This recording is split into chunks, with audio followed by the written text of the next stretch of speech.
sun had finally claimed him. Muzan Kibutsuji, the first demon, the progenitor of 1,000 years of darkness, felt his body dissolve under the merciless light of dawn. His flesh burned away layer by layer, cells rupturing and carbonizing as solar radiation penetrated to the molecular level. Pain beyond comprehension flooded his consciousness. But even greater than the agony was the rage. The absolute consuming fury at the universe's refusal to grant him the perfection he deserved. Only minutes earlier, an entire army of demon slayers had dragged him into that fatal sunrise. Hashira veterans and children alike throwing their broken bodies upon him, forcing him to face the one truth he had fled for a millennium. He had fought them in the ruins of the night, fought until his flesh swelled and twisted into monstrous mass, but the dawn rose faster than his regeneration. The Demon Slayer Corps did not defeat him with strength, but with the weight of their final desperate unity. Their hands held him in place. The sun did the rest. His final thought was not one of acceptance or regret. It was denial. Pure, absolute denial of the fundamental truth that all things must end. In that last fragment of consciousness, as his brain tissue began to boil and his thoughts fragmented into incoherence, Muzan Kibutsuji refused to cease existing. His will honed over a millennium of survival, against every threat the world could conjure, became a lance of pure defiance thrust against the oncoming void. And something noticed. The warp, that vast ocean of thought and emotion that ran parallel to material reality, stirred in response to his death scream. In a universe where willpower could reshape reality and consciousness could burn holes through the fabric of space itself, Muzan's final moment of resistance created ripples that spread across dimensions. The cicatrix maledictum, the great rift that had torn the galaxy in half, pulsed with fresh turbulence. Tears in reality multiplied across 1,000 light years, and through one of these wounds in space-time, something impossible occurred. A single cell. The last coherent fragment of Muzan Kibutsuji's biological existence, preserved for the briefest instant by the desperate firing of his 5 brains in their final synaptic cascade. It should have disintegrated with the rest of him, scattered into component atoms by the sun's cleansing fire. Instead, it tumbled through a crack in reality, pulled by forces that existed beyond the comprehension of either the world he left or the one he was about to enter. The warp was not alive in any conventional sense, yet it possessed a kind of malevolent curiosity. It examined the fragment of consciousness trapped within that dying cell, tasted the hatred and fear and desperate ambition that saturated every molecule. Here was a soul that refused death with such intensity that it had created a psychic echo visible across dimensional barriers. Here was potential for exquisite corruption, for transformation into something that might serve the dark god's eternal game. But the warp's attention was fickle, and the great powers that dwelt within it were distracted by their endless wars. The fragment of Muzan's essence drifted through the Imperium like flotsam on a psychic tide, neither claimed nor destroyed, existing in a state of quantum uncertainty between life and death. Time had no meaning in the warp. The fragment might have tumbled through that nightmare dimension for seconds or centuries. When it finally emerged into material reality once more, it did so in a place far removed from the world that had witnessed Muzan's death. The Vornexus system hung on the edges of imperial space, a collection of industrial worlds that fed the Imperium's endless hunger for material. Gothalamore, the primary hive world, was a monument to humanity's capacity for both achievement and degradation. Its cities stretched kilometers into the sky and burrowed equally deep into the planet's crust, housing billions of souls who would live and die without ever seeing natural sunlight. In the lowest levels of Hive Gothalamore, in a sector designated Dross Pit 18, where even the most desperate scavengers rarely ventured reality-bent. A microscopic tear opened in the fabric of space, invisible to human eyes, undetectable by the sensor arrays that monitored the upper levels. Through this wound came something that should not exist, expelled from the warp like a toxin the universe could not fully digest. The cell landed on corroded metal in darkness, so absolute that shadows themselves seemed to possess weight. For a moment, nothing happened. The fragment of consciousness within the cell remained dormant, neither alive nor dead, suspended in a state that violated every known law of biology. Then, with a slowness that would have been imperceptible to any observer, the cell began to divide. 2 cells became 4. 4 became 8. The process accelerated exponential growth, driven by genetic patterns that remembered what they had been before destruction claimed them. The cells organized themselves according to blueprints encoded at a level deeper than DNA, following instructions written in the language of demonic transformation. They consumed nothing, required no external energy source, violating thermodynamic law through mechanisms that would have fascinated and horrified the Mechanicus tech priests in equal measure. Flesh grew in the darkness, bone formed, organs took shape. The process was silent, save for the wet sounds of tissue knitting itself together, a grotesque symphony of regeneration that no human ear witnessed. What emerged was human in appearance, but fundamentally wrong in ways that transcended simple mutation. The warp had touched these cells during their transit through the Imperium, had left its mark in subtle ways that would only become apparent with time. Muzan Kibutsuji opened his eyes in a universe that had never known his name. The memories of his death remained sharp, the sensation of burning still echoing through nerve endings that should not exist. But he lived. Against every law of nature, against the judgment of the sun itself, he had survived. The how and why of his resurrection meant nothing compared to this singular truth. He stood slowly, testing limbs that felt familiar, yet somehow altered. The air around him carried scents he did not recognize, chemical signatures that his enhanced senses cataloged and filed away for later analysis. This place was wrong in ways he could not yet articulate, but wrongness had never deterred him before. He had built an empire of darkness in a world that had tried to destroy him since birth. Whatever this new reality held, he would master it as he had mastered death itself. In the distance, far above the ruins where he stood, something hummed with technological purpose. Machinery beyond his understanding, civilization on a scale that dwarfed anything he had known. And somewhere in that vast structure, there would be knowledge, power, the means to ensure that never again would he face the sun's judgment. Muzan smiled in the darkness. The expression held no warmth, only the cold satisfaction of a predator that has found itself in new hunting grounds. This universe had saved him from oblivion, whether intentionally or by accident. It would soon learn the price of that mercy. The galaxy of the 41st millennium was vast beyond comprehension, home to horrors that could shatter minds and consume worlds.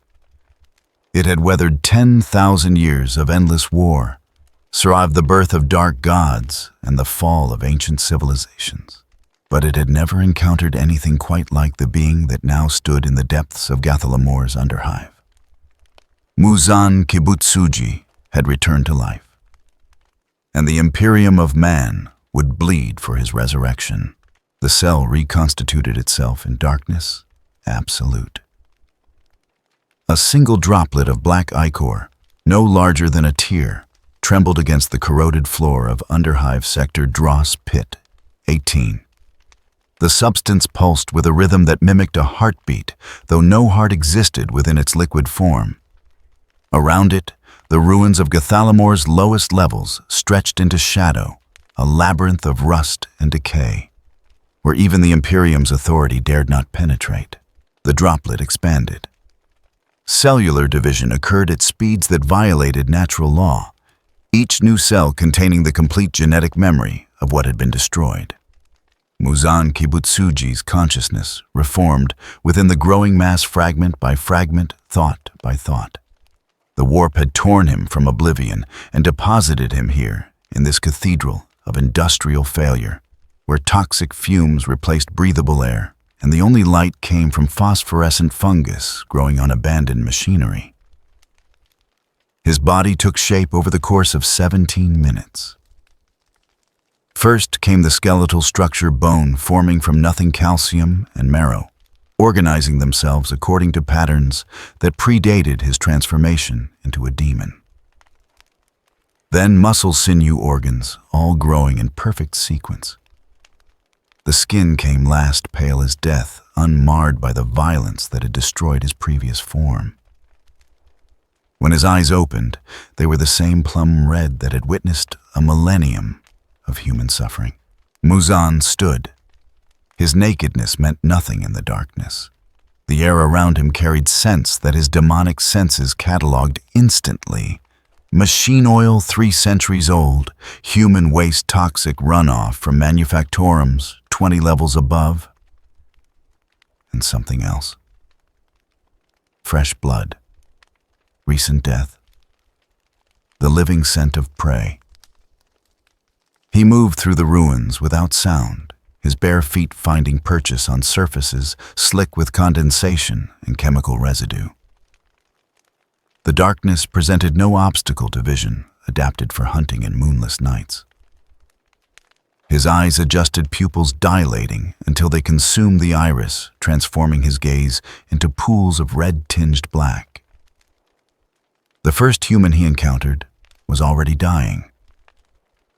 The man lay sprawled against a collapsed support column, his abdomen torn open by what appeared to be crude blade work.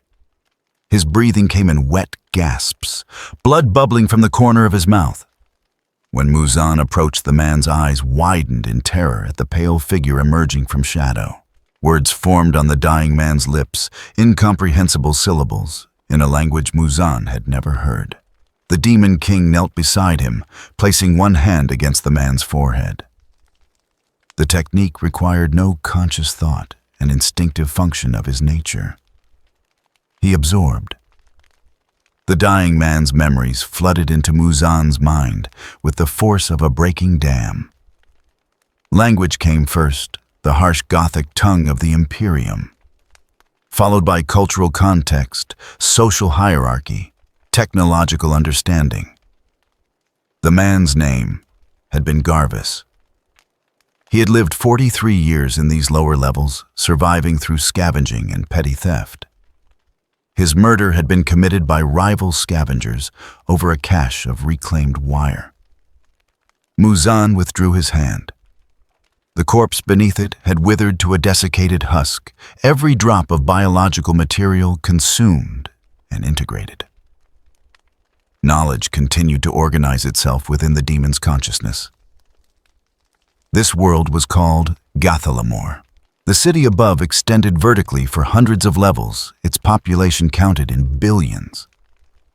The Imperium of man ruled 1 million worlds across the galaxy, guided by an immortal emperor who had sat upon a golden throne for 10,000 years.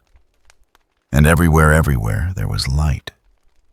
Not just the natural illumination of stars, but artificial radiance designed specifically to destroy beings like him. The Mechanicus, the technology priests of this Imperium, had developed ultraviolet lamps capable of sterilizing entire sectors. Muzan's hand moved unconsciously to his chest fingers, splaying across pale skin as if he could feel the remembered agony of solar immolation. He would need to be careful. This universe presented dangers he had never encountered in his previous existence. But it also offered possibilities. The genetic knowledge he had absorbed from Garvis included fragmentary understanding of the Imperium's biological sciences. They manipulated human genetics, created new organs, transformed men into living weapons called space marines. If such things were possible, then perhaps they could help him achieve what he had failed to accomplish in his original world. Muzan began to walk again, moving deeper into the Underhive's maze. He passed through chambers where generations had lived and died without seeing sunlight. Makeshift dwellings constructed from scavenged metal lined what had once been industrial corridors. Most were abandoned now, their inhabitants fled or dead from causes he could smell in the stale air. Plague, starvation, violence. The sound of voices drew him toward a larger chamber where phosphorescent lichen provided enough light to see by human standards. A group of 7 individuals had gathered around a barrel fire, burning what appeared to be compressed fungus for warmth. Their conversation stopped when Muzan entered the chamber. 7 pairs of eyes fixed upon his pale form, with expressions ranging from fear to predatory calculation. One of them spoke a woman with augmetic replacements, where her left eye and arm should have been. Her gothic carried the harsh accent of the Underhive born. "Your lost pale one? This sector belongs to Krell's crew. Turn back or pay the toll." Muzan studied them with the dispassion of a man examining insects. Their bodies bore the marks of chronic malnutrition and toxic exposure. Several had visible mutations, minor deformities that would likely see them executed if they ventured into the upper levels. They were armed with crude weapons, sharpened metal, and improvised clubs. "I seek information." Muzan said, his newly acquired Gothic flawless, despite never having spoken it before. "Tell me about the lights, the ones used to purify contaminated areas." The woman's augmetic eye whirred as it focused on him. "You mean the cleansing lamps, Mechanicus Tech? They use them when plague gets too bad in the mid-levels. UV radiation kills everything organic that isn't shielded." She paused, metal fingers drumming against her thigh. "Why do you want to know?" "Curiosity." Muzan took a step closer. The group tensed, hands moving toward the weapons. "And what would one need to acquire such technology?" "Credits, connections, neither of which you have walking around naked in Dross Pit." The woman's organic eye narrowed. "What are you really, some kind of mutant? Escaped servitor?" Muzan smiled. The expression held no warmth, only the cold amusement of a predator that has decided to play with its food before feeding. "I am possibility. I am the future. And you will help me understand this new world I have inherited." His hand moved faster than human eyes could follow. The woman's head separated from her shoulders before her augmetic eye could fully process the motion. The others barely had time to react before Muzan was among them, his body shifting and contorting with biomechanical precision.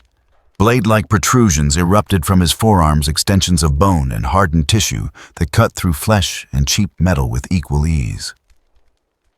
The slaughter lasted 11 seconds. When it ended, Muzan stood alone in the chamber, surrounded by corpses in various states of dismemberment.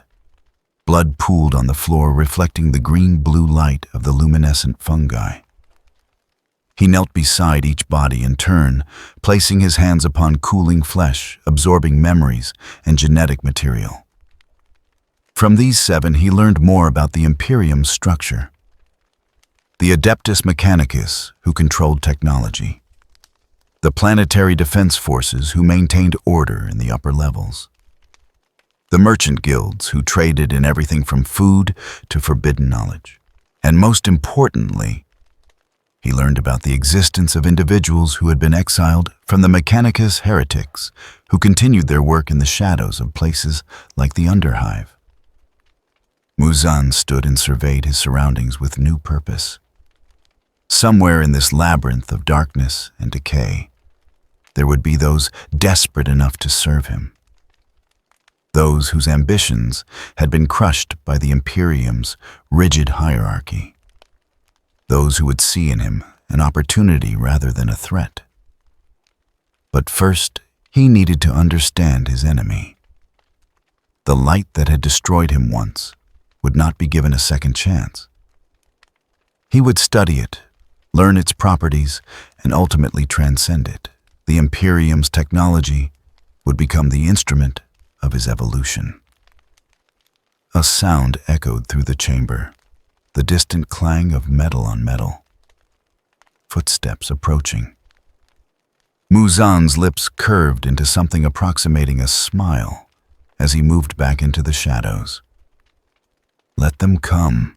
Let them find the bodies, and wonder what manner of creature now hunted in their domain.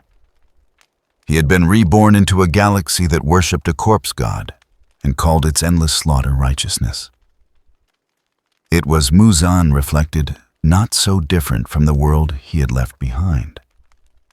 And in such a world, a being of his nature could thrive, could grow, could perhaps finally achieve the perfection that had eluded him for so long. The footsteps grew closer.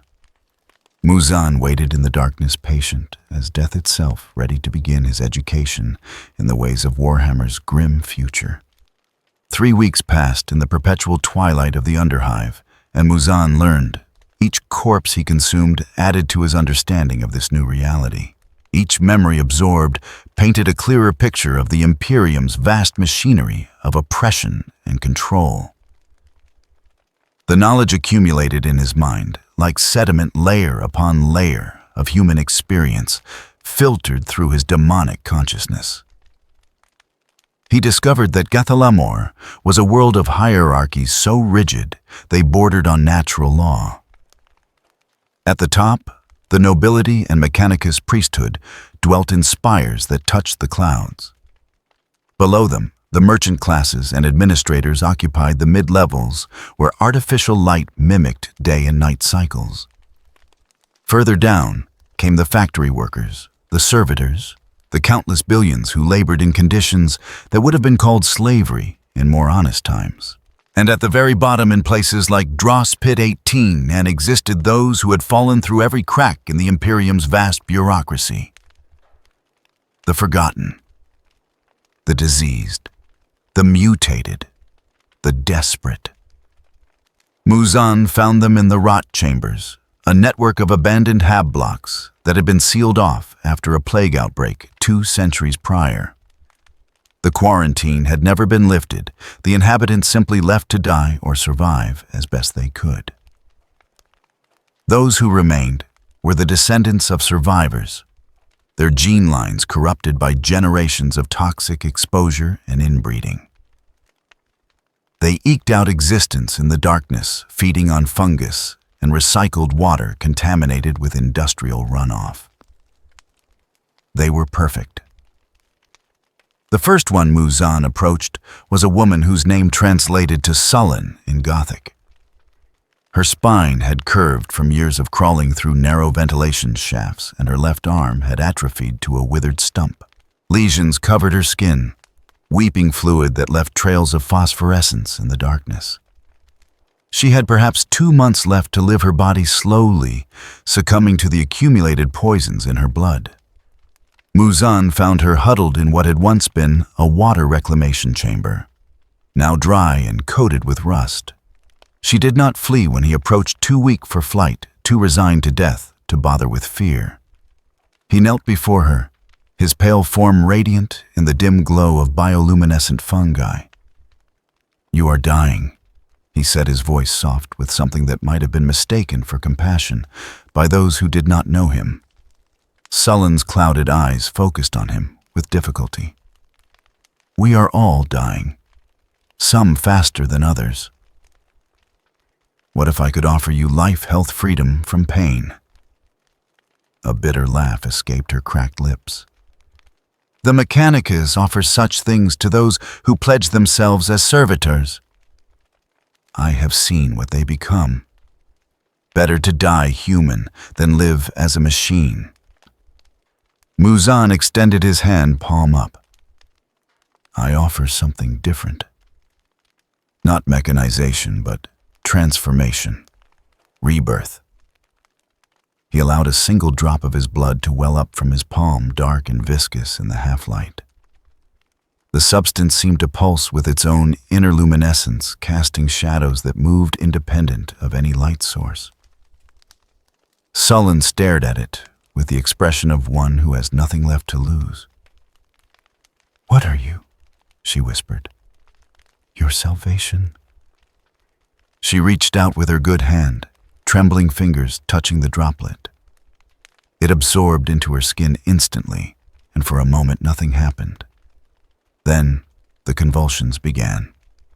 Her body arched, spine cracking as vertebrae realigned themselves. The lesions on her skin smoked and hissed as corrupted tissue burned away. Her withered arm twitched, muscles rebuilding themselves from nothing. The transformation lasted 3 minutes. When it ended, Sullen lay gasping on the rusted floor, her body whole for the first time in her adult life. The lesions had vanished. Her spine straightened. Even her arm had regrown pale and new as a child's limb. She stared at her restored body with an expression of religious ecstasy. "Emperor's mercy," she breathed. "You are a saint. The God Emperor has sent you to deliver us." Muzan said nothing, allowing her to construct whatever narrative pleased her. The truth was far simpler and infinitely more damning. His blood had not healed her, merely convinced her body that it was healed. The illusion would last perhaps a month before her cells realized the deception and began to break down more catastrophically than before. But by then she would be so thoroughly bound to him that death would seem preferable to withdrawal. Word spread through the rot chambers with the speed of desperation. The sick came first, then the dying, then those who simply sought escape from their grinding existence. Muzan received them all, dispensing drops of his blood with the measured care of a priest distributing sacrament. Each one experienced the same false healing, the same temporary reprieve from suffering. And each one pledged themselves to him with the fervor of true believers. Within 2 weeks, he had gathered 47 followers. They called themselves the Reborn, convinced that Muzan was an agent of the Emperor sent to gather the faithful for some great purpose. He did not correct their theology. Faith was simply another tool, and these people had been conditioned by a lifetime of imperial indoctrination to crave religious purpose. He set them to work with specific instructions.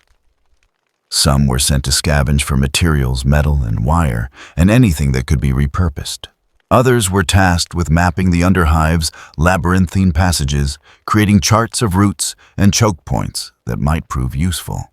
A select few were given a more delicate assignment to observe and report on any activity that suggested Mechanicus' presence in the lower levels.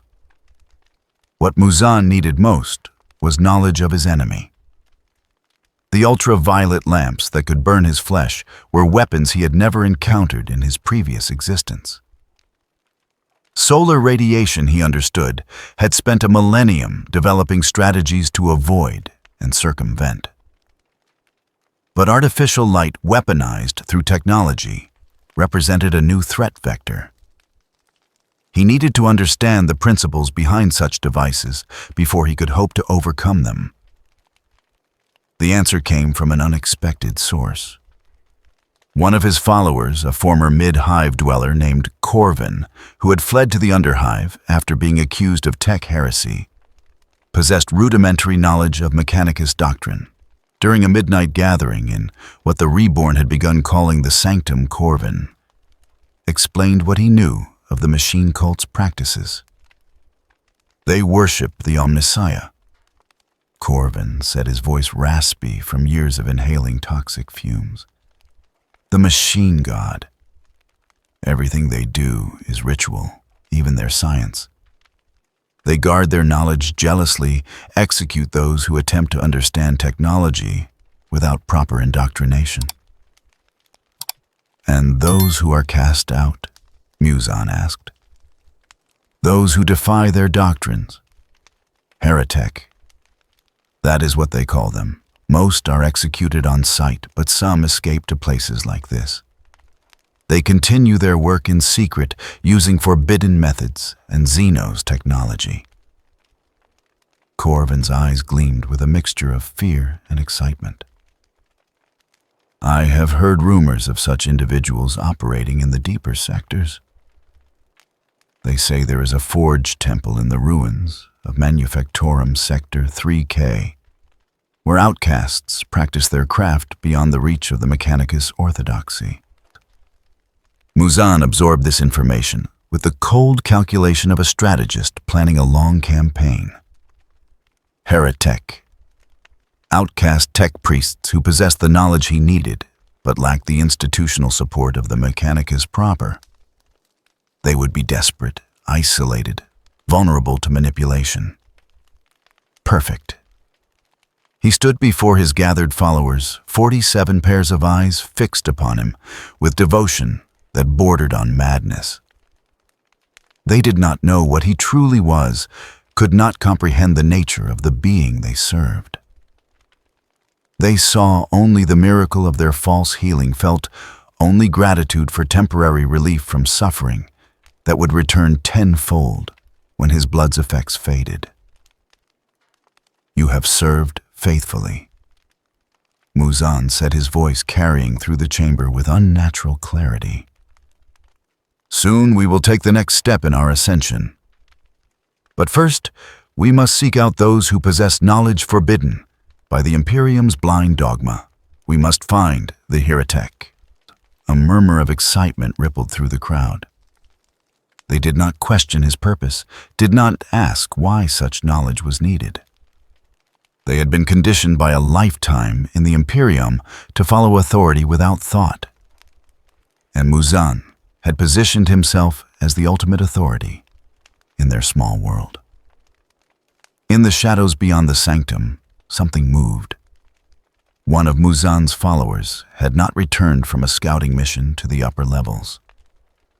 The man's absence had gone unnoticed in the fervor of religious gathering, but it would not remain unnoticed for long. In the bureaucratic machinery of the Imperium, even the smallest anomaly eventually drew attention. And attention in the 41st millennium was often followed by purging fire. Muzan smiled in the darkness, unaware of the wheels already beginning to turn in the vast apparatus of imperial justice. He had survived death itself. Whatever this new universe threw at him, he would overcome it, as he had overcome every obstacle in his previous existence. The galaxy and its infinite cruelty would soon teach him the difference between confidence and hubris. The forbidden machine vault designated 3K had been abandoned by the Mechanicus proper for 73 years. Official records stated that the facility had been condemned after a catastrophic failure in its plasma reactor core, rendering the entire sector uninhabitable due to radiation contamination. The records lied.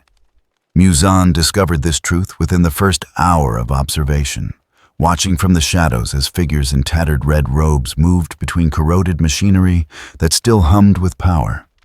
The heretic cell numbered 12 individuals, each one bearing the distinctive augmentations of the Mechanicus priesthood, corrupted by time and necessity.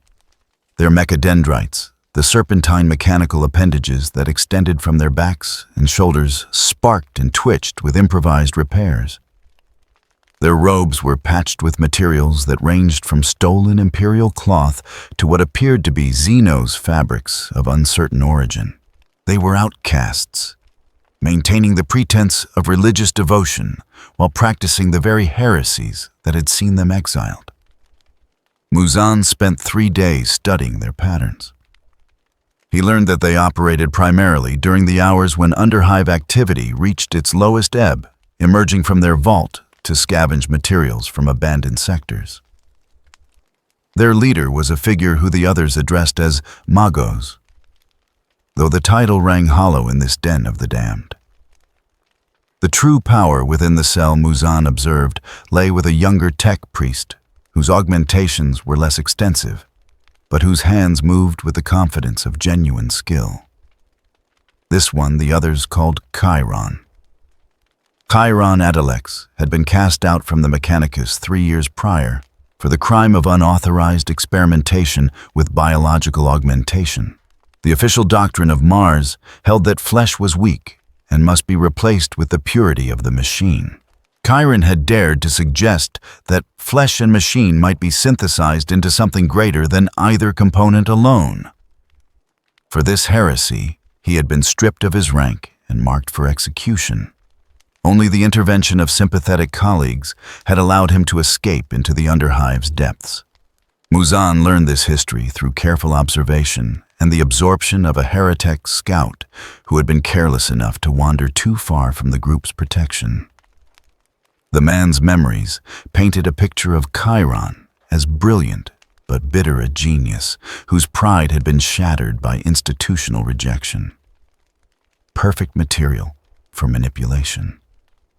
The Demon King made his approach during the deep cycle, when even the Underhive's usual sounds of distant machinery and dripping water seemed muted. He walked openly toward the vault's entrance, making no attempt at stealth. The security measures crude by the standards of the Mechanicus proper, but sophisticated for an Underhive operation, detected his approach immediately. Alarms sounded harsh and mechanical. Chiron emerged from the vault flanked by 2 larger tech priests whose bodies had been heavily modified for combat. Gun servitors, their humanity almost entirely subsumed by weapon systems and targeting cogitators. They aimed their integrated weapons at Muzan with mechanical precision. "Identify yourself." Chiron's voice emerged from a vox grill set into his throat, the organic components of his vocal apparatus having been replaced during his time with the Mechanicus. "This sector is claimed. Leave or be purged." Muzan stopped at the threshold, his hands held loosely at his sides, in a gesture that suggested neither submission nor aggression. His red eyes fixed upon Chiron with an intensity that made the tech priest's remaining organic eye twitch involuntarily. "I seek knowledge," Muzan said simply, "and I offer something in return that your former colleagues could never provide. Recognition." The word hung in the air between them. Chiron's augmetic implants whirred as he processed the statement, running threat assessments and probability calculations through the cogitator nodes embedded in his skull. The gun servitors remained locked on target, awaiting the command to fire. "You are not Mechanicus," Chiron stated. "Your biological readings are anomalous. Explain your nature." "I am what your masters fear most. Evolution without their permission. Perfection achieved through means they cannot control or categorize." Muzan took a single step forward. The servitors' weapons hummed with building charge. "You were cast out because you dared to imagine synthesis between flesh and machine. I am that synthesis born not from their dogma, but from necessity and will." Chiron's remaining human eye widened fractionally. Impossible. No biological organism could survive the integration of... Yet here I stand. Muzan interrupted. "Proof that their doctrine is incomplete, that their understanding of what flesh can become is limited by fear and superstition dressed as religious certainty." The tech priest made a gesture, and the servitors lowered their weapons slightly.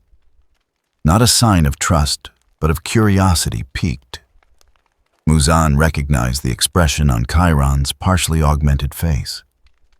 It was the look of a man who had spent years in exile, hearing his life's work dismissed as heresy, now confronted with evidence that he might have been right all along. "Come inside," Chiron said, after a moment of calculation. "But know that if you attempt any hostile action, My security measures will reduce you to component molecules before you complete the motion." Muzan smiled, the expression cold and knowing. "I would expect nothing less from someone of your capabilities." The interior of the Forbidden Machine Vault was a cathedral to technological desperation. Machinery from a dozen different eras and origins had been jury-rigged into functioning systems. Muzan's enhanced senses cataloged the scents of ozone lubricant and something else, the organic decay that resulted from failed biological experiments. Tanks lined one wall filled with murky fluid and containing shapes that might once have been human. The Heretic cell's work was immediately apparent and immediately damning by Imperial standards. Chiron led him to a workspace dominated by a surgical table surrounded by manipulator arms and analysis equipment. The tech priest gestured for Muzan to approach his movements, carrying the jerky precision of someone more comfortable with mechanical protocols than organic interaction. "You claim to be a fusion of biological and mechanical principles," Chiron said, activating a scanning array that bathed Muzan in pale green light. "Submit to analysis. Let me see what you truly are." Muzan allowed the scan, standing motionless, as invisible radiation penetrated his body. He felt the tech priest's equipment attempting to catalog his cellular structure, his organ systems, the fundamental architecture of his biology. The machines hummed and clicked, processing data that should have been impossible. "Emperor's cogs," Chiron whispered, his augmented eye flickering as it received data feeds directly from the scanning equipment. "Your cellular structure, it's regenerating faster than the scan can catalog. 5 hearts, 7 brains bone density that exceeds adamantium composite. And something else. Your cells contain patterns that resemble machine code. Self-replicating instructions embedded at the molecular level." "Now you understand," Muzan said quietly. "What you sought to create through crude augmentation already exists within me. Perfection achieved through 1,000 years of evolution." "Shoots." The tech priest circled him slowly, mechadendrites extending to take additional measurements. "Impossible. No natural evolutionary process could produce such optimization. And yet, your biological readings show no trace of Mechanicus gene forging or Imperial augmentation protocols. Because I am not Imperial. I am something far older, something that transcends the limited categories your people use to define existence." Muzan turned to face Chiron directly. "You were cast out because you imagined a future where flesh and machine could coexist in harmony. I am proof that your vision was not only possible, but inevitable." Chiron stood motionless, his processors working through the implications. Muzan could see the war playing out behind his augmented features. Decades of Mechanicus indoctrination warring against the evidence of his own instruments. The pain of exile and rejection, struggling against the hope that his life's work might be vindicated. "What do you want?" Chiron asked finally. "Why come here? Why reveal yourself to heretics hiding in the dark?" "I want knowledge," Muzan replied. "Specifically knowledge of light-based weaponry. The Mechanicus uses ultraviolet radiation to sterilize contaminated areas. I wish to understand the principles behind such technology. To what purpose?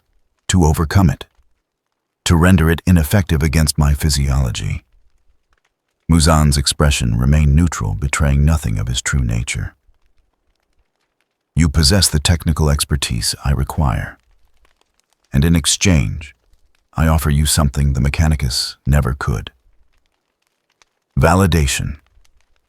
The opportunity to prove that your theories were correct all along." The tech priest's augmented fingers tapped against the surgical table, a nervous gesture that seemed almost human. "The Mechanicus would execute us both for such collaboration. Their response to unsanctioned biological research is absolute and merciless. The Mechanicus already wants you dead, Muzan said softly. What do you have to lose except the opportunity to finally be proven right? Silence filled the vault, broken only by the ambient hum of machinery and the bubbling of fluid in the failed experiment tanks. Chiron's processors ran probability calculations, risk assessments, ethical subroutines that had been corrupted by years of exile and bitterness. Finally, he nodded, the gesture small but definitive. Very well. I will help you understand their technology. But in exchange, you will submit to comprehensive study. I want to understand how you achieved what I could only theorize. Chiron's augmented eye gleamed with something approaching religious fervor. Together we will prove that the Mechanicus doctrine is not divine mandate, but merely institutional cowardice. Muzan inclined his head in agreement, already planning how best to use this broken genius. Chiron saw in him validation of failed theories. The other heretic would see evidence that their exile might yet bear fruit. None of them would understand, until too late, that they were not studying evolution, but inviting their own obsolescence. Over the following weeks, Muzan became a fixture in the forbidden machine vault. Chiron subjected him to increasingly invasive examinations, cataloging every aspect of his physiology with the obsessive detail of a true believer, given access to holy relics. The other heretic watched with varying degrees of fascination and fear, uncertain what to make of this being who seemed to validate and threaten everything they thought they knew. In exchange, Muzan learned. He studied the principles of ultraviolet radiation generation, the wavelengths most effective against biological contamination, the power requirements and cooling systems necessary for sustained operation. He examined gene-forging techniques incomplete and crude by his standards, but revealing in their approach to cellular manipulation. He absorbed knowledge of Imperial augmentation protocols, nanobot medical systems, and fragments of biological data that dated back to humanity's age of technological supremacy. And through it all, he wove his manipulation with the delicate precision of a master craftsman. A word of encouragement here, an expression of admiration there. He praised Chiron's brilliance, sympathized with his exile, reinforced the narrative that they were kindred spirits united against institutional oppression. The tech priest, starved for validation after years of rejection, absorbed the attention like parched earth receiving rain. By the end of the third week, Chiron would have died for him. The heretic cell had become his to command in all but name. And Muzan had acquired enough knowledge of Imperial biotechnology to begin his true work, the work of transcending his final weakness, the work of achieving the perfection that even death had failed to deny him. In the darkness of the underhive, surrounded by outcasts and madmen, Muzan Kibutsuji prepared to become something that the galaxy had never witnessed before. Something that would make his previous existence as the Demon King seem like a pale shadow of true power. He did not know that far above, in the gleaming spires of the upper hive, other eyes had begun to take notice of anomalies in the lower levels. Eyes backed by the full authority of the Inquisition and the merciless efficiency of the Adeptus Mechanicus. The reckoning was coming. And when it arrived, it would be written in fire. The Inquisition arrived without warning, as was their way. The first indication of their presence came when the machine vault's perimeter alarms failed simultaneously, their machine spirits overwhelmed by superior Mechanicus override protocols. The second indication was the distinctive hiss of breaching charges cutting through the vault's outer bulkheads. By the time the heretic cell realized they were under attack, Skitarii vanguard were already pouring through the breach points. Muzan had been deep in study when the assault began, His attention focused on a data slate containing fragmentary records of gene seed implantation procedures from the time of the Great Crusade. The knowledge was incomplete, corrupted by millennia of degraded storage. But it hinted at possibilities that made even his ancient mind race with anticipation. The sound of weapons fire pulled him from his contemplation with the jarring efficiency of a biological alarm. The vault's central chamber had become a killing floor. Skitarii moved with the cold precision of semi-organic automatons, their radium carbines spitting radioactive death that ate through flesh and metal alike. The heretic defenders returned fire with improvised weaponry and jury-rigged defense systems. But they were scholars playing at warfare against opponents bred and augmented, specifically for combat. The outcome was never in doubt. Chiron fought with desperate ingenuity, his mechadendrites wielding arc welders as improvised weapons, while his remaining organic hand worked the controls of a jury-rigged plasma caster. He managed to drop 3 Skitarii before a well-placed shot from a Vanguard Alpha severed his primary power cable. The tech priest collapsed his augmetics, dying as their energy source bled out across the corroded floor. Muzan watched the slaughter with the detached interest of a natural philosopher, observing an experiment in controlled violence. He made no move to intervene, recognizing that the heretic cell had already lost. Their value to him had been purely educational, and that value had been extracted over the past weeks. Their deaths served him better than their survival, eliminating potential witnesses to his true nature. The Skitarii swept through the vault with ruthless efficiency, executing the wounded heretic with point-blank shots to their cranial augmetics. When they reached the central chamber where Muzan stood, their weapons came up in perfect synchronization. 30 radium carbines aimed at center mass targeting solutions calculated by augmented reflexes and cogitator-enhanced neural pathways. They did not fire. The order to hold came from the figure entering through the main breach point, and the Skitarii obeyed with the absolute precision of well-maintained machinery. Magos Helion Vort was a monument to the Mechanicus ideal of flesh, subsumed by divine mechanism. 70% of his body mass consisted of blessed machinery, from the multiple manipulator arms extending from his back to the advanced cogitator arrays that had replaced most of his organic brain tissue. His remaining eye, organic and pale blue, contrasted sharply with the array of optical sensors that studded his cranial casing. Behind him came a second figure, and it was this one that drew Muzan's full attention. Inquisitor Kael Risa of the Ordo Xenos moved with the coiled readiness of a predator, her augmetic left arm ending in a power fist that crackled with barely contained energy. Her remaining organic features bore the hardness of someone who had spent decades hunting things that should not exist. The rosette of her office gleamed at her throat, the symbol of her absolute authority within the Imperium's vast apparatus. Heretic cell designated Vault 3 Cha is purged. Helion intoned, his voice emerging from multiple vox grills in a layered harmony of mechanical precision. All designated targets terminated. One unknown biological entity detected. Analyzing.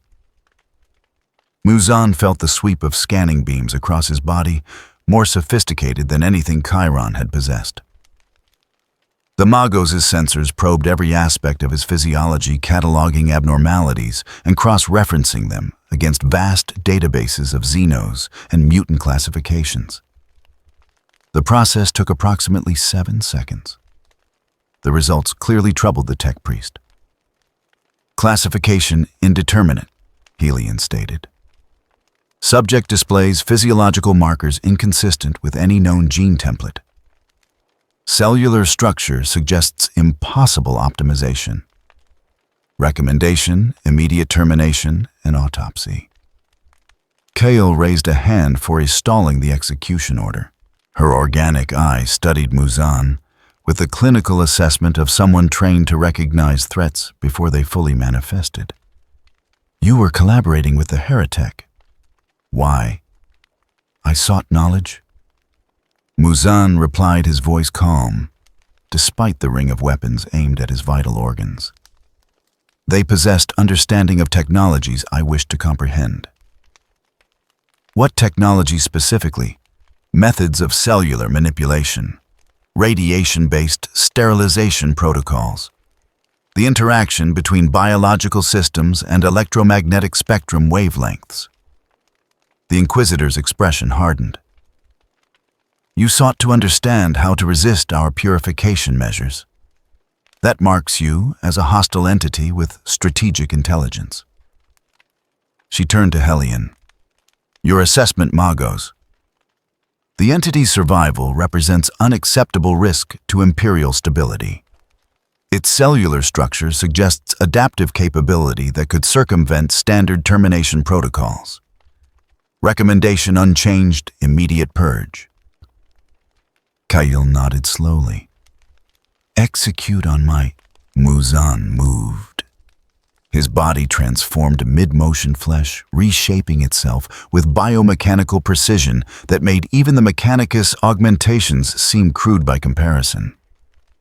His arms elongated into whip-like appendages, tipped with blade-sharp bone protrusions, and he struck with speed that defied human visual processing.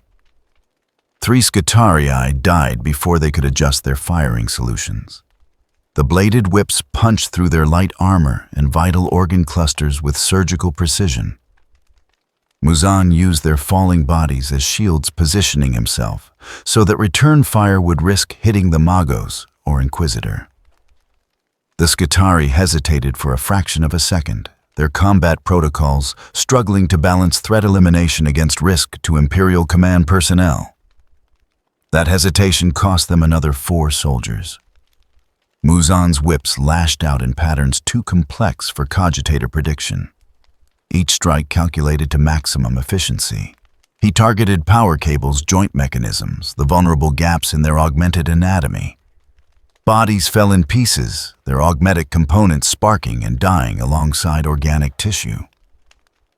Hellion responded by deploying servo skulls from concealed compartments in his robed form. The floating constructs, each one a human skull, mounted with weapons and sensors, swarmed toward Muzan like mechanical wasps.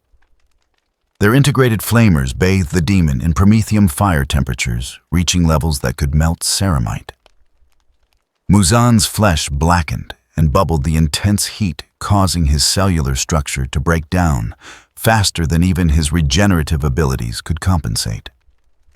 He screamed not from pain, but from rage at this echo of solar immolation. The servo skulls pressed their advantage, maintaining sustained fire that drove him back against the vault's far wall.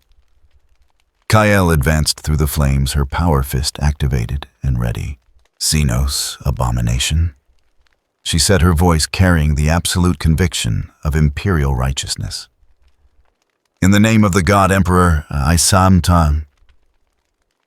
Muzan's body exploded outward in a shower of cellular matter. Hundreds of fist-sized masses of tissue scattered in all directions, each one containing enough of his consciousness to maintain coordination. The servo skulls, designed to track and destroy single targets, experienced momentary confusion as their targeting protocols struggled to classify the threat. That moment was enough. The tissue masses fled through ventilation shafts, drainage pipes, any opening large enough to permit passage. Some were destroyed by pursuing Scutarii fire, but the majority escaped into the Underhive's vast network of passages. Kyle's power fist smashed into the wall, where Muzan had stood punching through corroded metal with contemptuous ease. "Track it," she ordered. "I want every exit point monitored. Deploy hunter servitors and Auspex teams. Nothing that fragmented should be able to survive, but we take no chances with unknown Xenos variants." Hellion's manipulator arms worked rapidly, deploying specialized equipment from the various storage compartments built into his mechanical body. Deploying biotracker servitors, engaging full-spectrum scanning protocols. However, I must note that the entity demonstrated shape-shifting capabilities beyond any cataloged Xenos species. Standard tracking methods may prove insufficient. The Inquisitor moved through the vault, examining the bodies of fallen heretic with clinical detachment. Her augmetic eye flickered as it recorded evidence for later analysis. When she reached Chiron's corpse, she paused. The tech priest's data slate, still clutched in his remaining organic hand, displayed fragmentary genetic data, and beside it lay a sample container holding a single drop of dark fluid. Kael lifted the container carefully, holding it up to the vault's emergency lighting. The substance within seemed to pulse with its own inner luminescence, moving in ways that defied simple fluid dynamics. Magos analyzed this. Halion extended a sampling mechadendrite, extracting a microscopic portion of the fluid for immediate analysis. His optical sensors flickered rapidly as internal cogitators processed the results. When he spoke again, his vox grills carried an undertone that might have been fear in a more organic being. Inquisitor, this substance contains active cellular components, unlike anything in Imperial xenobiological databases. The cells demonstrate impossible regenerative capability and appear to contain encoded instructions at the molecular level. This is not mere biological matter. It is a form of living machinery that transcends current technological understanding. A weapon, potentially, or a plague vector, or a method of subordinate creation. Without comprehensive study, classification remains speculative. Halion's remaining organic eye fixed on the Inquisitor. I recommend immediate transport to a secured Mechanicus research facility for full analysis under quarantine protocols. Kael considered this for a moment before nodding. Agreed. But we maintain joint custody, both Mechanicus and Inquisition oversight. Whatever this entity is, it represents a threat that crosses our jurisdictional boundaries. She turned to survey the carnage in the vault, tallying losses and strategic implications, with the practiced efficiency of someone who had commanded purge operations across a dozen worlds. 17 Skitarii dead, along with every member of the heretic's cell. The unknown entity had escaped, but left behind valuable evidence of its nature and capabilities. More importantly, it had revealed weaknesses. The creature feared fire had fled rather than face sustained thermal attack. Its regenerative abilities, while extraordinary, had limitations that could be exploited. And most tellingly, it sought to understand Imperial technology, which suggested that its own capabilities, however impressive, had gaps that required external knowledge to fill.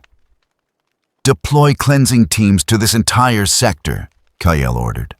"UV lanterns at maximum intensity. If that thing is hiding in these levels, we will burn it out." She paused, considering tactical options. "And prepare a message for my colleagues in the Ordo Malleus." This entity demonstrated capabilities that suggest possible demonic taint. I want their expertise available if this situation escalates.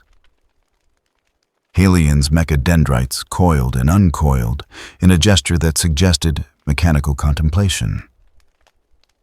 A prudent precaution, Inquisitor.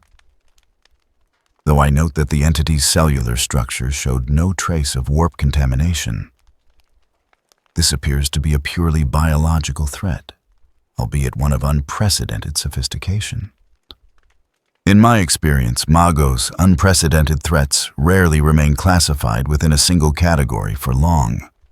Deep in the Underhive's labyrinthine passages, Muzan slowly reformed. The hundreds of cellular fragments crawled through darkness, drawn together by psychic resonance and genetic memory. The process was agonizing. His consciousness fragmented across multiple semi-autonomous masses that gradually coalesced into coherent tissue. When he finally stood again whole and intact, his red eyes burned with fury that transcended mere anger. They had hurt him, forced him to flee, demonstrated that this new universe possessed weapons capable of harming even his perfected form. The flames still echoed in his cellular memory, a reminder of weakness he could not tolerate. But he had learned. He had felt the touch of their scanning equipment, experienced their weapons' effects on his biology. He had absorbed the knowledge contained in Chiron's data slate before the vault's assault. And most importantly, he had confirmed what he had begun to suspect during his weeks of study. The Imperium's technology could hurt him, but it could not kill him. Not permanently. Not if he continued to evolve, to adapt, to integrate their own knowledge into his ever-changing form. Muzan smiled in the darkness, the expression holding more menace than any amount of rage. They thought they had won, thought they had driven him into retreat. They did not understand that every defeat was simply education, every wound a lesson in what must be overcome. He would return to his study, return to his work. And when he emerged again, it would be as something that their fires could not touch, their weapons could not harm, their understanding could not encompass. The galaxy would learn what it meant to have Muzan Kibutsuji among them. And by the time they understood the true scope of the threat, it would be far too late for mere cleansing fires to make any difference at all.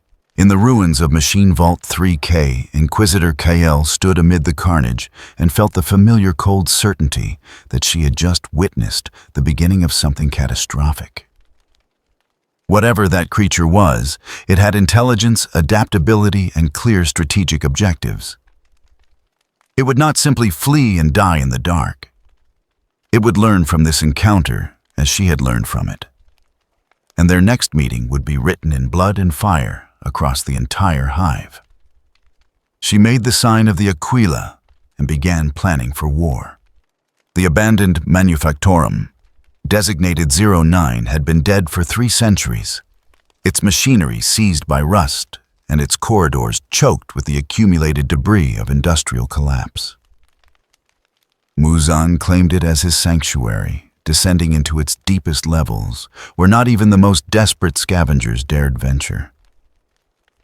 Here in chambers where the air itself seemed poisoned by centuries of chemical decay, he began the work that would define his existence in this new universe. The knowledge stolen from the Heretic Vault spread before him like a banquet. Data slates containing fragmentary gene seed analysis vials of enzyme compounds designed to enhance cellular regeneration, nanobot samples that had degraded but retained enough structural integrity for reverse engineering, and most precious of all, a partially intact xenotech device that the Heretic had scavenged from some forgotten battlefield. The device pulsed with an organic quality that transcended mere machinery, its surface rippling like living metal. Muzan studied each component with the methodical patience of someone who had spent a millennium perfecting the art of transformation. His 5 brains worked in concert, each one processing different aspects of the problem before him. How to integrate technologies designed for human biology into a demonic physiology that operated on principles the Imperium scientists could barely comprehend. How to overcome his vulnerability to ultraviolet radiation without sacrificing the regenerative capabilities that made him functionally immortal. The answer, he realized, lay in synthesis. Not replacement of his demonic nature with imperial augmentation, but rather the integration of both into something that transcended their individual limitations. He would become a bridge between biological and technological, between ancient demonic power and the grim science of humanity's far future. He began with the nanobots. The samples Chiron had possessed were crude by the standards of the dark age of technology, designed for simple cellular repair and toxin filtration. Muzan consumed them, allowing his body to absorb and analyze their structure at the molecular level. His cells, already capable of radical transformation, adapted to incorporate the nanobot programming into their own functions. The process took 6 days. During that time, Muzan's body became a laboratory of controlled mutation. Nanoscale machines integrated themselves into his cellular walls, creating hybrid structures that combined organic flexibility with mechanical precision. His regenerative capabilities, already extraordinary, accelerated to speeds that would have seemed miraculous even by demonic standards.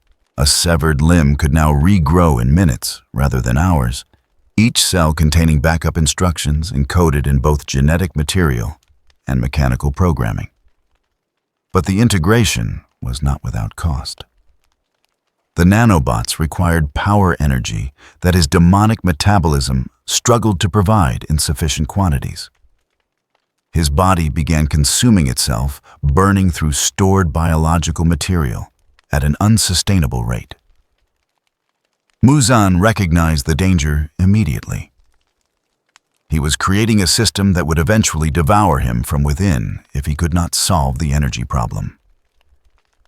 The solution came from the gene seed enzyme analysis. The Space Marines, those transhuman warriors that served as the Imperium's finest soldiers, possessed additional organs that enhanced their metabolic efficiency. The enzyme compounds Chiron had studied were incomplete attempts to recreate these organs in baseline humans. They had failed, as all heretic attempts at gene seed replication inevitably failed. But Muzan was not trying to become a space marine. He merely needed to understand the principle of enhanced energy conversion. He synthesized a modified version of the enzyme one adapted to his demonic biology rather than human genetics. The compound was injected directly into his primary heart, and the reaction was immediate and catastrophic. His cardiovascular system seized all 5 hearts, stopping simultaneously as foreign proteins invaded their tissue. For 17 seconds, Muzan experienced something approximating death, his consciousness fragmenting as oxygen deprivation began to damage even his resilient neural tissue. Then the adaptation occurred. His cells learned to process the enzyme, incorporating its function into their basic operation.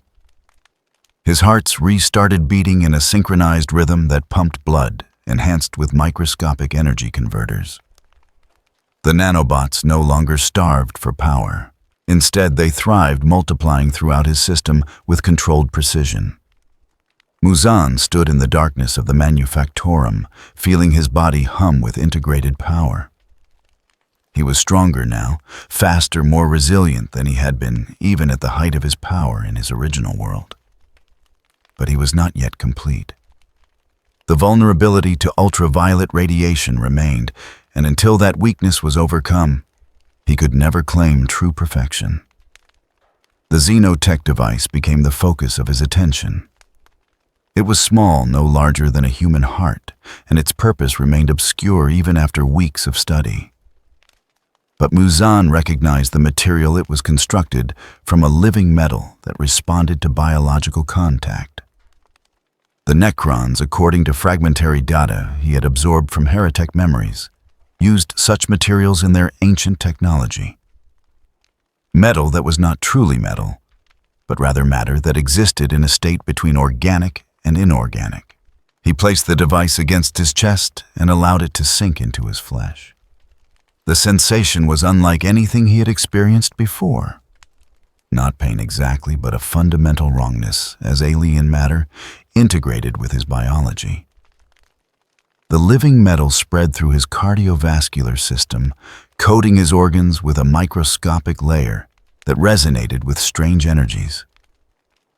His skin began to change. The pale flesh that had defined his appearance since his first transformation darkened, taking on a faintly metallic sheen. Crystalline structures formed beneath the surface, creating a matrix that diffracted light in ways that defied normal physics. When he exposed a small patch of this new skin to the ultraviolet lamps he had scavenged from an abandoned medical facility, the results were promising. The flesh darkened further, absorbing the radiation and converting it into thermal energy that dissipated harmlessly through his enhanced metabolic system. But promising was not sufficient. Muzan required absolute immunity, not merely improved resistance. He increased the intensity of the UV exposure, pushing the lamps to their maximum output. His skin smoked and blistered the crystalline matrix, cracking under the sustained assault. The living metal beneath began to heat, approaching temperatures that would cause it to liquefy and flow out of his body like mercury. He endured. Through sheer force of will, he maintained the exposure, forcing his cells to adapt or die. The nanobot enhanced regeneration, fought against the damage-repairing tissue even as it continued to burn. The process became a war fought at the cellular level, with Muzan's consciousness directing the battle with the strategic precision of a general commanding armies across a vast battlefield. Hours passed, then days. Muzan stood in the makeshift laboratory he had created, bathed in ultraviolet radiation that should have reduced him to ash within minutes. His body trembled with the effort of maintaining structural integrity against such sustained damage. Blood black and viscous, with dissolved tissue leaked from his eyes and mouth. The living metal matrix that had integrated with his flesh began to rebel, attempting to reject the biological components it had merged with. And then, with a suddenness that felt like revelation, his body achieved equilibrium. The crystalline structures beneath his skin reorganized themselves into new configurations, creating a lattice that could absorb and redirect ultraviolet radiation without damage. The living metal stabilized its alien programming, synchronizing with his demonic biology. The nanobots adapted their repair protocols to account for the new materials integrated into his cellular structure. Muzan turned off the UV lamps and stood in the sudden darkness, assessing the changes. His skin had transformed completely.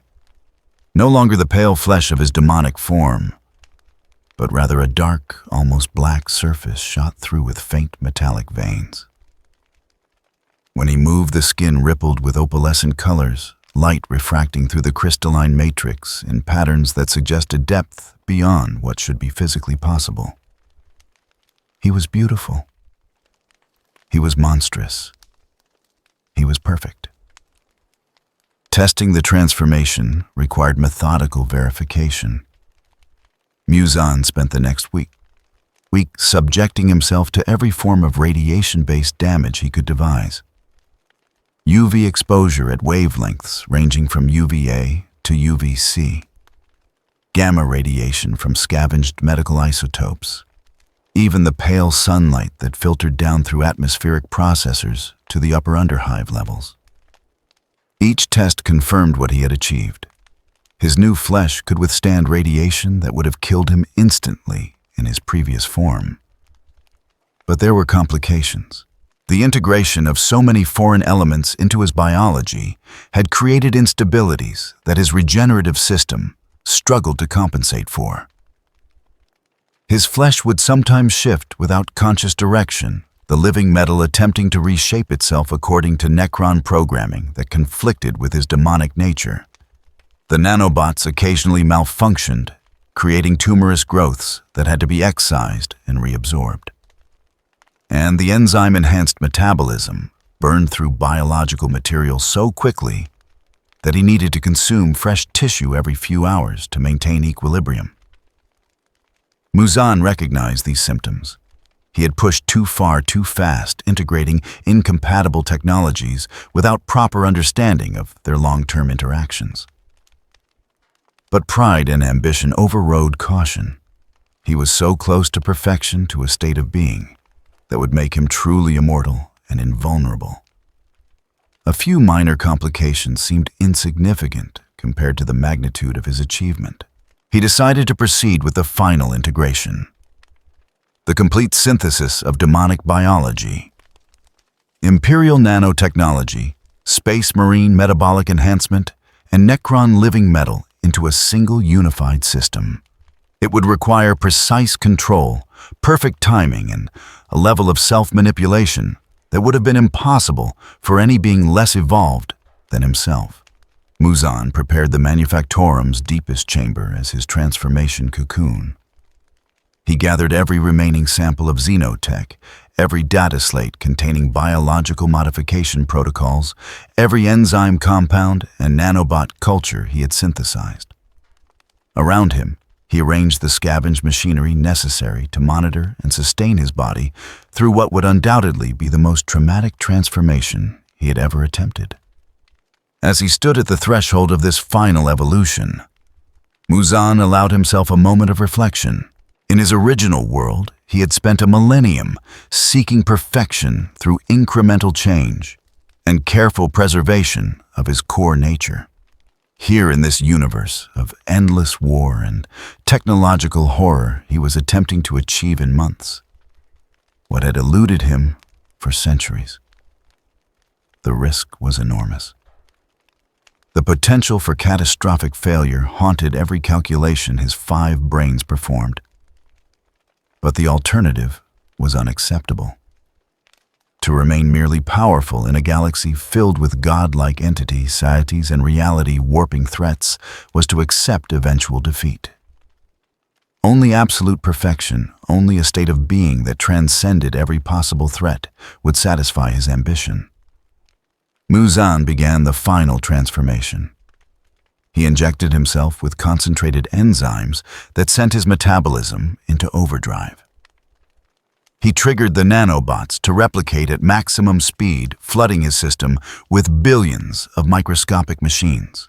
He activated the xenotech integration protocols, commanding the living metal to spread throughout his entire body, rather than just his skin and organs. And then he allowed his flesh to liquefy, to break down into component cells that would reassemble according to the new template he had designed. His consciousness fragmented across billions of semi-autonomous units, each one struggling to maintain coherence as the transformation accelerated beyond his ability to control. In the darkness of the Manufactorum, something that had been Muzan Kibutsuji began to reshape itself into something the universe had never witnessed before. The process was neither evolution nor devolution, but rather a catastrophic collision of incompatible systems attempting to occupy the same biological space. And high above, in the gleaming spires where the Inquisition planned their purge of the Underhive's deepest levels. No one suspected that the greatest threat to Imperial stability was in the process of either achieving godhood or destroying itself in the attempt. The galaxy held its breath, unknowing, as perfection and catastrophe raced toward their inevitable convergence. The transformation lasted 43 hours. For the first 12, Muzan maintained conscious control over the process, directing cellular reorganization with the precision of a master craftsman. His body became a seething mass of biological and mechanical components.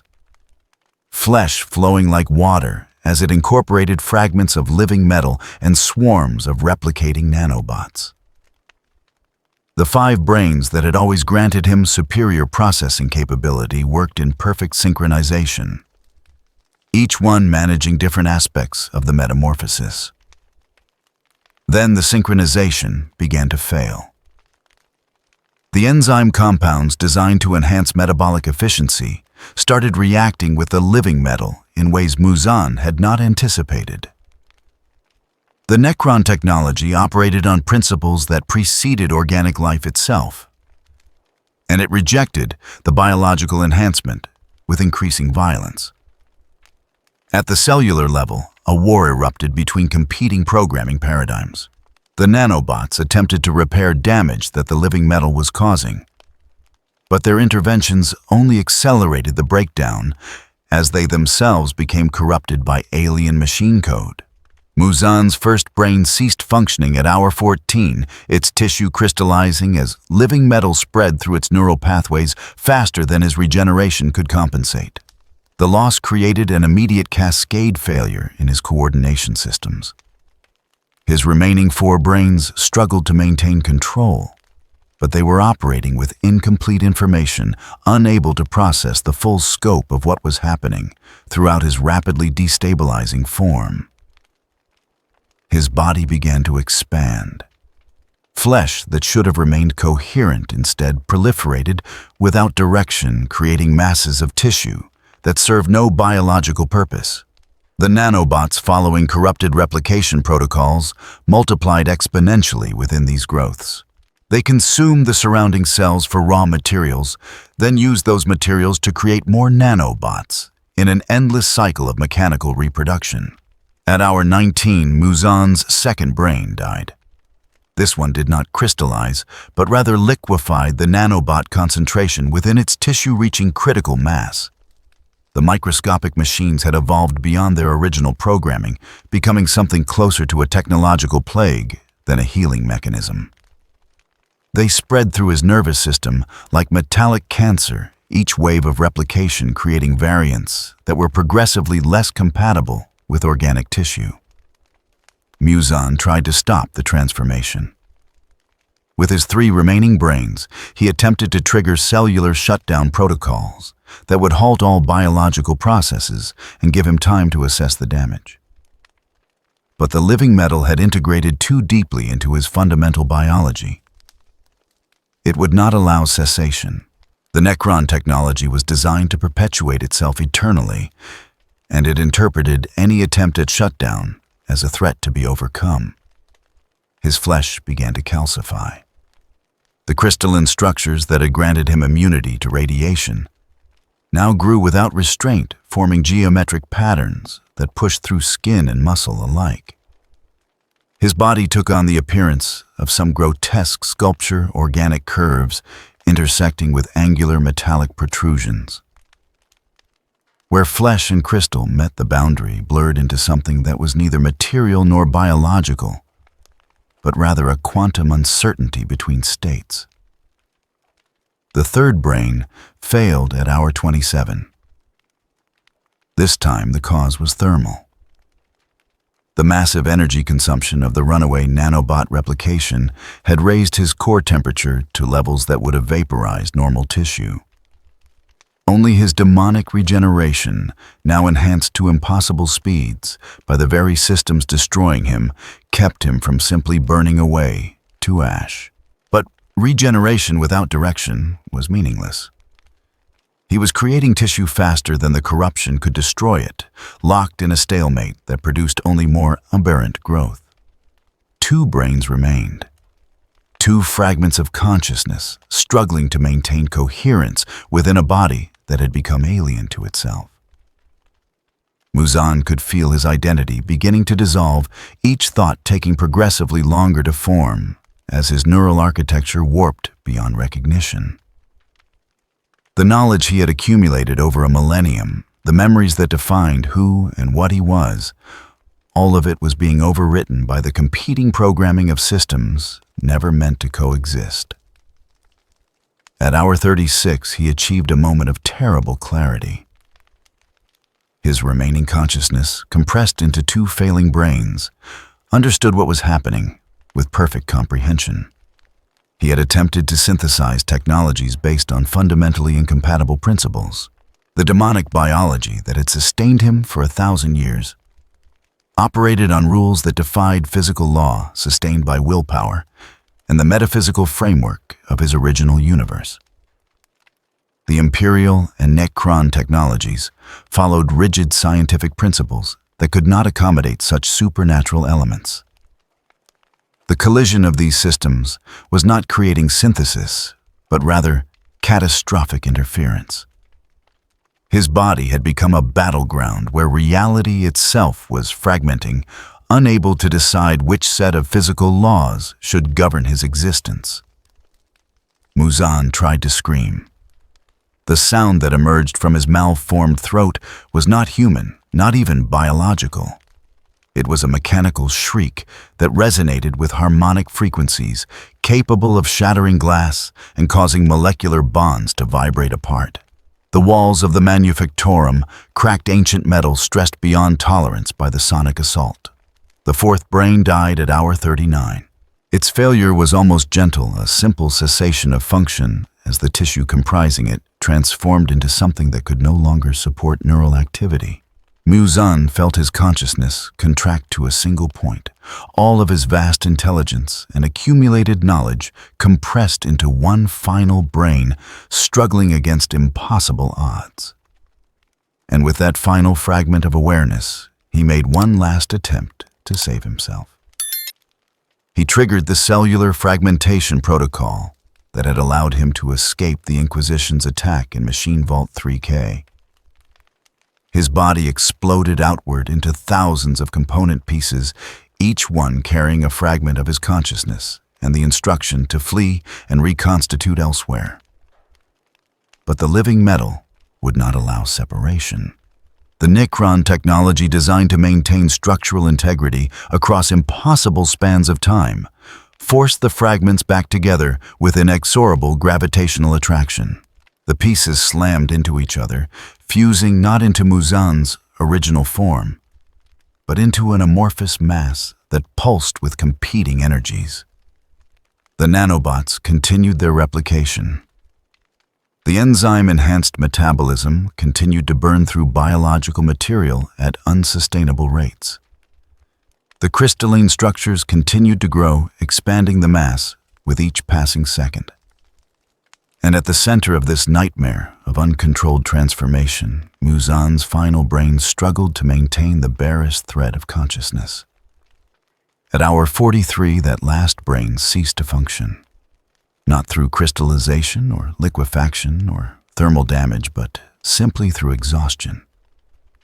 The neurons that had fired for over 1,000 years, that had plotted and planned and adapted to every conceivable threat, finally surrendered to the impossible demands being placed upon them. Muzan Kibutsuji ceased to exist as a conscious entity. What remained was a mass of living metal and corrupted biological tissue, perpetually transforming but never achieving any stable configuration. It continued to grow, consuming the machinery around it, for raw materials expanding outward with mindless persistence. The mass had reached approximately 3 meters in diameter when Inquisitor Kayil Rissa arrived with her purification team. She had tracked the energy readings to this abandoned manufactorum, following a trail of impossible radiation signatures and disturbed tech spirits. What she found in the deepest chamber defied every classification protocol in her extensive experience. The thing pulsed with an inner light that hurt to observe directly. Its surface rippled with patterns that seemed to exist in more dimensions than baseline physics allowed. Fragments of what might have been bone or metal or crystallized tissue protruded from its mass at angles that violated Euclidean geometry. And from somewhere within its core, there emanated a psychic resonance that suggested consciousness without awareness, existence without purpose. Kayil made her assessment with the cold efficiency of someone who had witnessed horrors across a dozen worlds. Seal the chamber. Triple-layered void shields powered by independent generators. No one approaches within 50 meters without my direct authorization. Magos Helion, who had accompanied the Inquisitor, deployed scanning equipment that immediately overloaded from the contradictory readings. Classification impossible. The entity exists in a state of perpetual transformation. It is simultaneously organic and inorganic, alive and dead, functioning and defunct. I recommend immediate atomization via cyclonic torpedo. Denied. Kayil studied the mass with an expression that might have been pity in someone less hardened by service. This thing is too valuable as a cautionary example. It will be contained, studied under maximum security protocols, and classified at the highest level. Over the following weeks, a containment facility was constructed around the mass. The chamber was reinforced with adamantium plating, 0.5 meter thick. Void shields created nested layers of protection, each one capable of containing a plasma reactor breach. Stasis fields were installed to slow the entity's temporal frame to near absolute zero, though even these proved only partially effective against whatever physics governed its existence. The thing that had been Muzan Kibutsuji was transported, still growing incrementally, despite the stasis fields, to a secure vault designated 77C within the Black Citadel on Gathalamor's northern continent.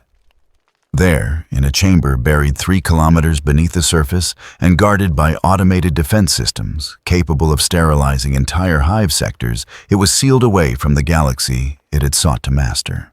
Inquisitor Kale stood before the vault's final ceiling, watching through armored viewing ports as the mass pulsed with its endless, purposeless transformation.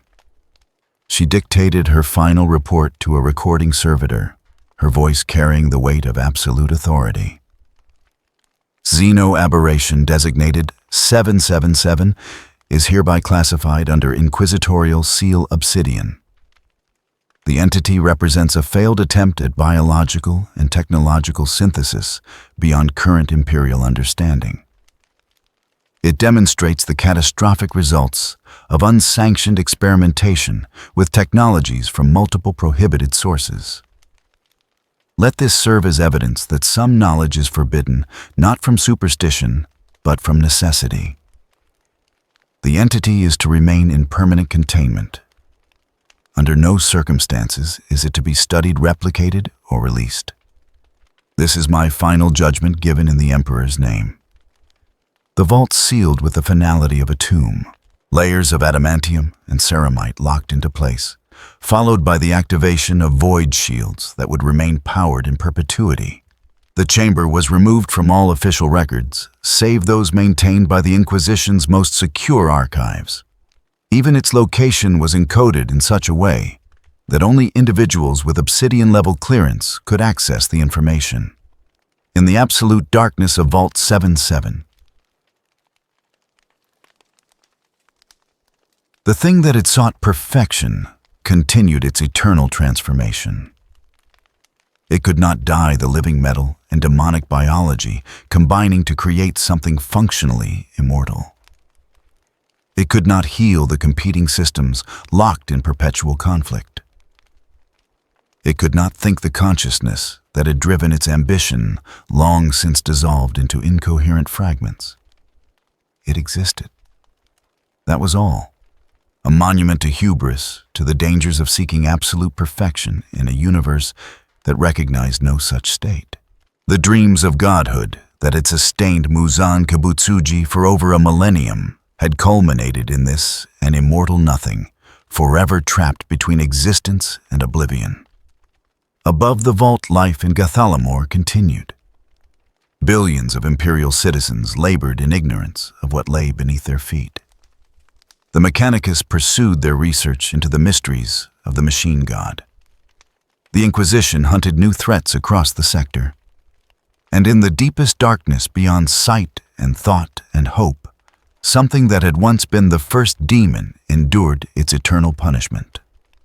The galaxy in its infinite cruelty had granted Muzan Kibutsuji exactly what he desired.